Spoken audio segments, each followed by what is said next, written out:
noite. Eu estou fazendo apenas uns ajustes e a gente já começa.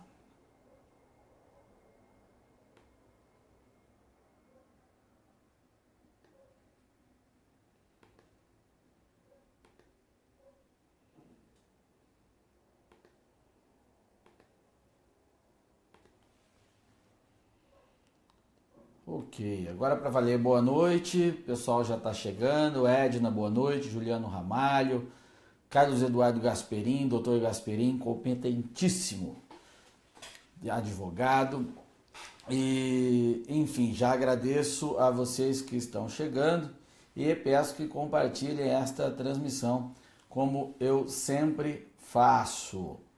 Bem, hoje eu quero falar sobre o assunto que vocês já estão debatendo há dias, quando assistem o Jornal Nacional, quando assistem os programas da Globo News, a grande Rede Globo, quando assistem o Bom Dia Brasil, do grande Chico Pinheiro, e vocês se deparam apenas com Alessandro Molon, o homem da rede, posando lá com toda a sua ética, o seu paladino moral, como um grande paladino da moral, falando do governo, né, do absurdo que é este governo Temer, toda essa história, e ninguém entende nada. Como assim esse cara surgiu? Quem que é esse sujeito? Por que a Rede Globo está fazendo isso?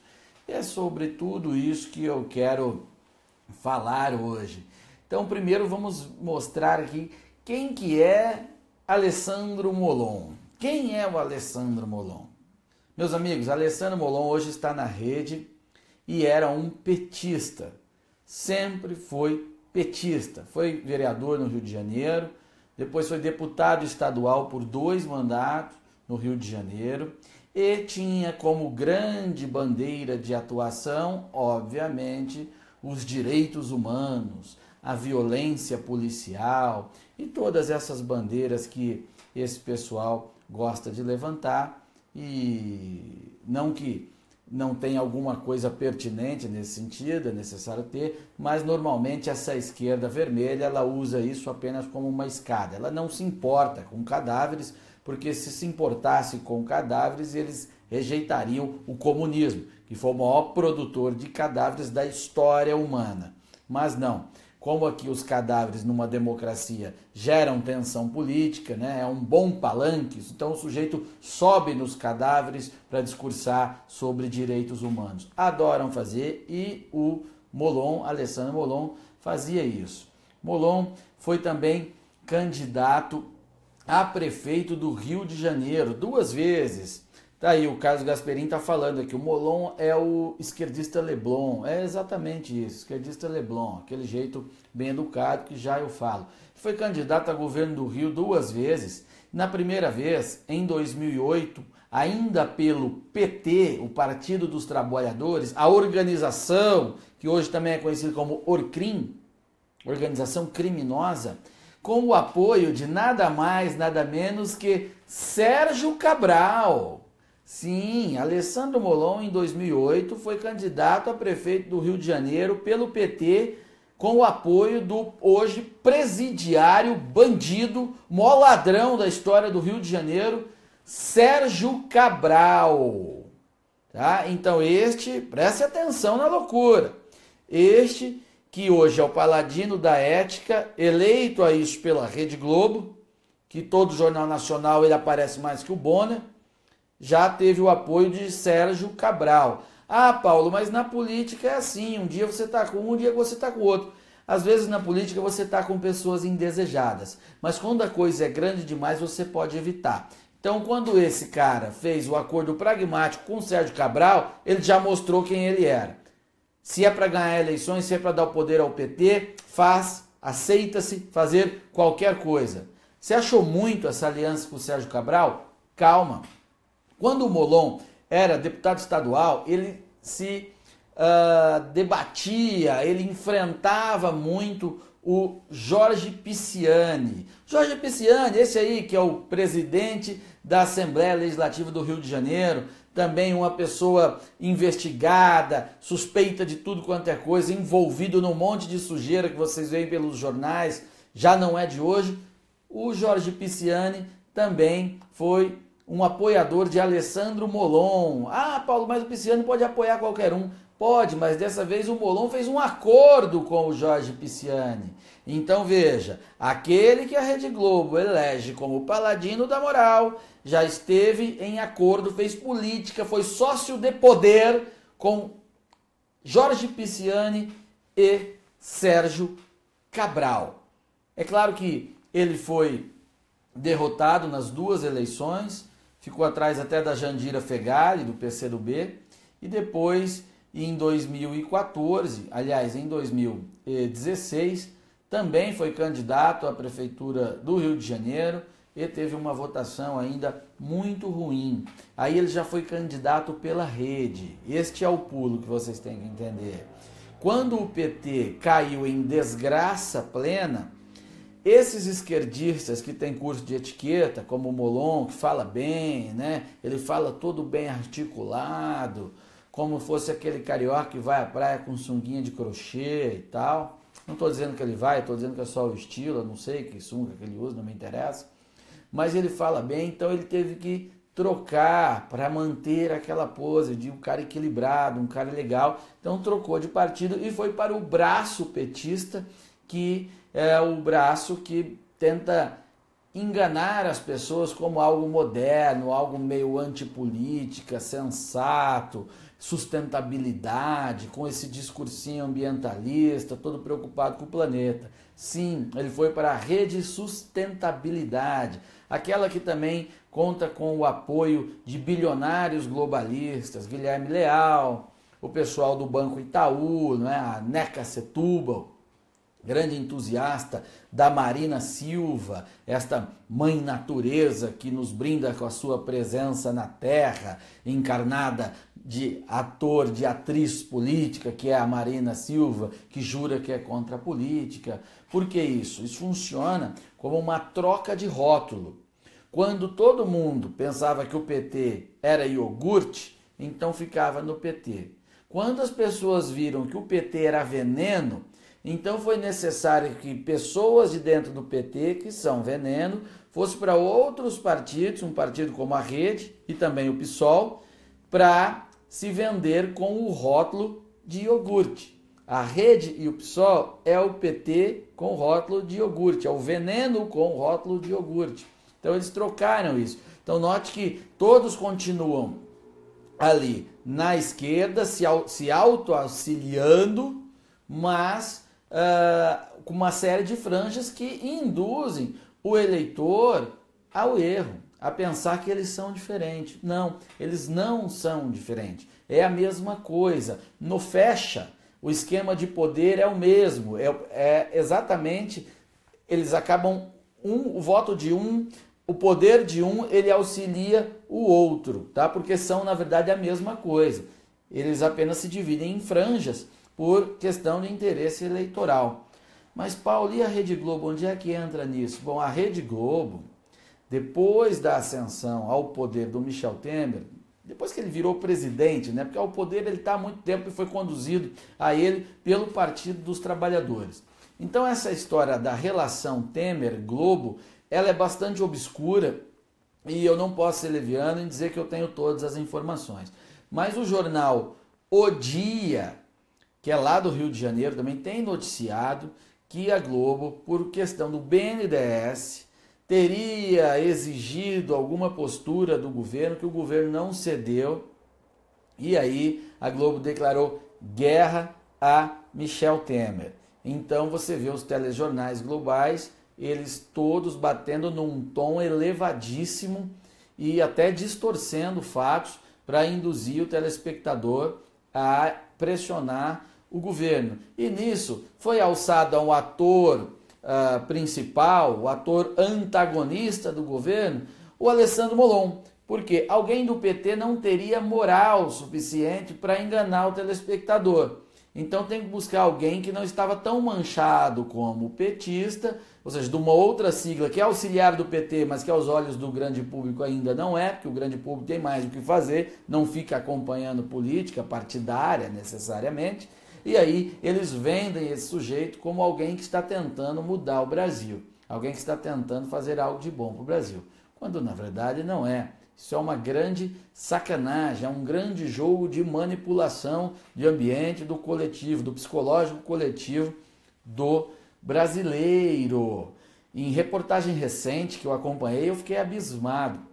A Rede Globo chegou ao ponto de insinuar que dinheiro liberado de emendas parlamentares iriam para o bolso do parlamentar.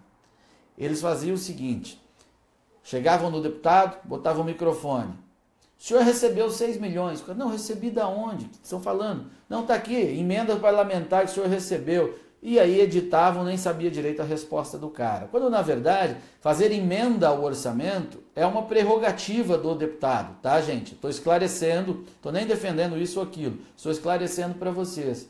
É uma das prerrogativas, porque o orçamento é uma lei anual, tá? E como o deputado ele tem a prerrogativa de legislar, ele também legisla para compor esta lei anual chamada Lei do Orçamento.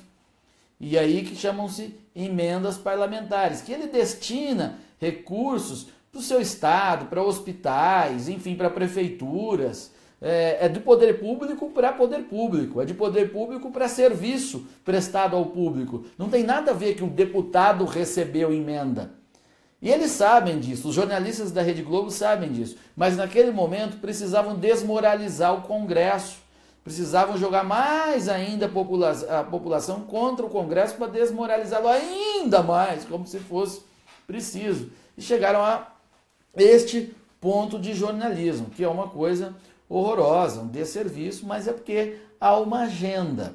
E aí vocês têm que entender um outro ponto. Quando eu falo Rede Globo, você já imagina uma reunião de cartolas, né? O pessoal da presidência da casa, toda a elite, tentando mobilizar, manipular as coisas. Não é bem assim. Nem é sempre assim que acontece. Ok? O pessoal está falando do imposto sindical, já eu falo sobre isso. Agradeço a todo mundo que está compartilhando. Peço para quem não compartilhou que compartilhe ainda. E você que está divulgando essa história do imposto sindical também é bem importante. Agradeço a força de vocês. Voltando ao nosso assunto, como é que funciona essa história de grande mídia? Tá aí que eu quero colocar para vocês uma coisa de bastidores que é bastante interessante. O dono da televisão, do jornal, da revista, seja lá o que, especialmente da televisão ou do rádio, que são meios mais dinâmicos, ele nem sempre manda no seu próprio veículo. Nem sempre ele manda. Como assim, Paulo? Mas não é ele que paga a conta? É ele que paga a conta. Mas ele não tem, ele cria um problema muito grande se ele chegar na redação toda hora, redação formada lá por 50, por centenas de jornalistas, de chegar lá toda hora para dizer assim, ó, agora vocês vão fazer isso, agora vocês vão fazer assado, vocês vão fazer assado. O que acontece? A redação acaba se voltando contra a direção da emissora e aí ele perde todo o jogo. Então as intervenções no conteúdo, elas são muito pontuais, muito pequenas. E o dono não sabe disso, ele acha que ele manda na redação, quando ele não manda nada. Então ele vai lá, nem que seja uma vez por dia, nem assim acontece, mas que seja. Ele vai lá e pede, ó, eu quero uma reportagem assim, que vocês vão colocar lá o Paulo Martins hoje. É um projeto dele, do fim do imposto sindical, vocês colocam lá. Infelizmente isso não aconteceu, mas estou dando como exemplo. Então vocês colocam o Paulo. A redação que não gosta do Paulo, ela vai lá e faz essa reportagem. E aí mostra para o dono, ó, tá feito. E põe no ar. Só que todo o resto do conteúdo que eles ficam produzindo durante o dia e a semana, eles fazem do jeito deles. Então aí é defesa de sindicatos, do feminismo, do não sei o quê, uma série de coisas. Então a redação tem muito mais poder numa emissora de televisão do que o próprio dono. O dono não entende isso e você, telespectador, fica imaginando, ué, mas como assim? Os empresários da Rede Globo, donos da Rede Globo, permitem que esses esquerdistas fiquem fazendo essas coisas, falando mal, inclusive, do próprio empresário, do empreendedorismo. É por esta realidade. O dono não está lá na redação o dia inteiro e também não é usual que mande nela o tempo inteiro. Então, como os jornalistas vêm em sua maior parte da universidade, e a universidade foi tomada pela esquerda e passou a ser uma fábrica de produção de esquerdistas, então esses caras depois são contratados, tomam uma redação e ficam lá vendendo esquerdismo o tempo inteiro. Então, e o que o Molon tem a ver com isso? Tem a ver que este caso, a aparição do Molon, de forma tão massiva nos telejornais da Rede Globo, ele pode ter sido a união, pode ser decorrente da união dessas duas forças que tensionam uma redação, que é uma vontade dos donos em antagonizar com o governo Michel Temer e uma vontade da redação em eleger alguém, dar luz a alguém que representa os valores da esquerda de forma bem articulada e supostamente limpinha, com uma carinha limpa, né, daquele jeitinho todo macio, carioca de falar e tal. Daí então a redação já tem a vontade.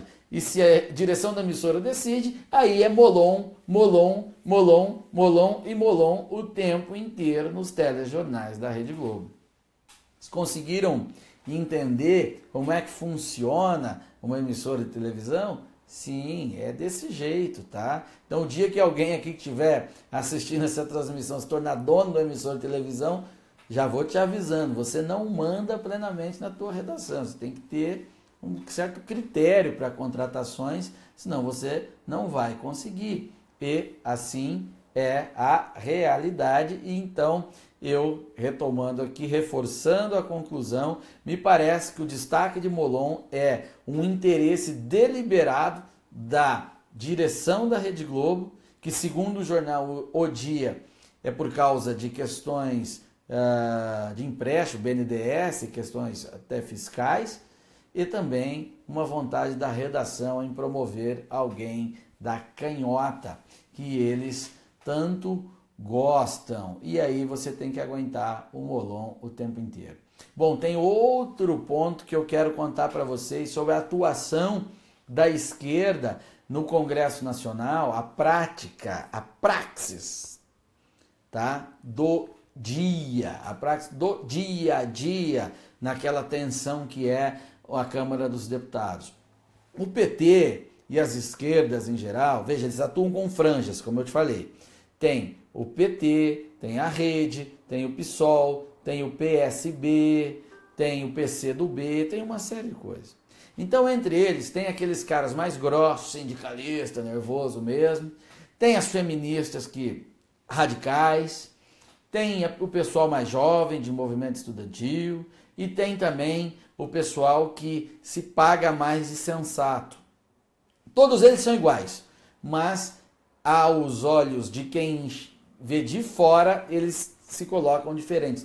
Por que isso? Porque eles fazem assim uma escala de atuação.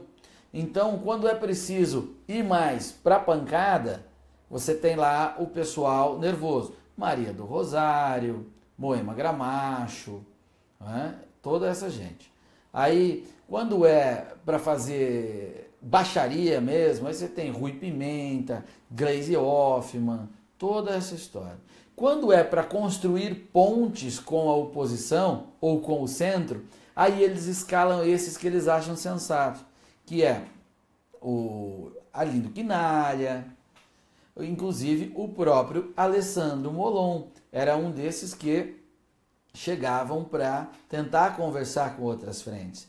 E daí, por esse ser um dos critérios, na minha visão, que a Rede Globo, a grande imprensa, tem usado para dar tanta luz ao Alessandro Molon, porque entendem que ele é um produto palatável para fora do universo esquerdista, além de alguma questão regional que possa haver, né? Já que a Globo é uma emissora carioca, lá tem o fenômeno Bolsonaro, que é no Brasil inteiro, mas eles atuam mais no Rio de Janeiro, que tem os filhos dele, e eles podem estar também tentando uma articulação da candidatura a governador.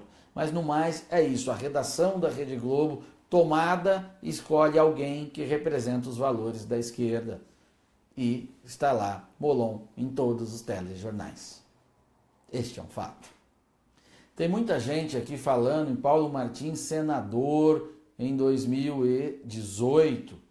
Né? Eu fico muito agradecido por essa lembrança, por vocês pensarem assim, mas não é uma eleição fácil, é muito difícil. Eu sou um cara absolutamente sem recursos e sem essa organização toda necessária. Mas não descarte isso não, vai saber como é que estaremos em 2018, não é?